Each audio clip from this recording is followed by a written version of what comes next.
As a progression from our feature last week on how to brace the abs and really tighten the abs and just seated and lying positions, what we want to now do is transfer this to standing positions.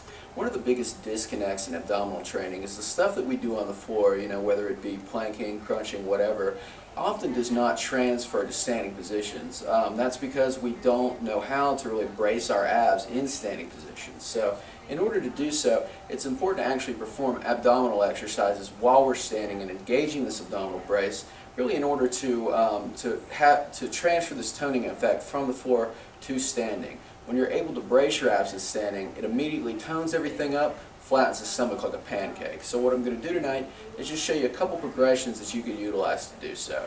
Alright, so the first thing that we want to do with this is practice our abdominal brace. So what I'm doing here, pressing in here, trying to provide some pressure, and then just tighten my abs against this brace. Feeling everything tighten up here, and this is what I want you to think about engaging as we're performing these exercises. Alright, so what I've got here is a 10-pound dumbbell. Again, you don't really have to go much heavier than this. You could go maybe 15, 20 pounds, but the point is we're working our abs versus the arms, the shoulders. So what we're going to do here in our starting progression is what is called a half kneeling chop.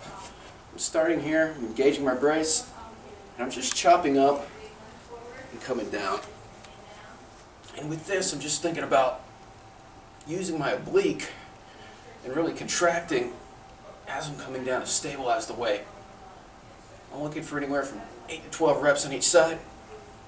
Then you would simply switch sides, engage your brace, and chop.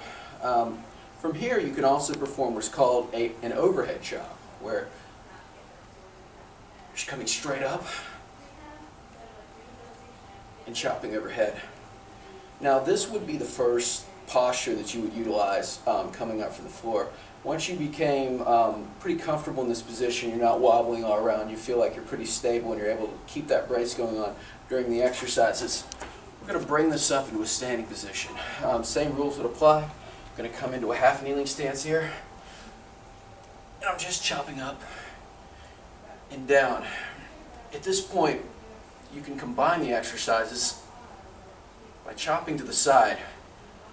The goal here is to keep everything stable. The only thing I want you to think about moving are your arms while your torso is resisting that motion, really chopping everything up. You're going to feel an intense burn all over. And once you get used to these things, you can start making patterns with the dumbbell.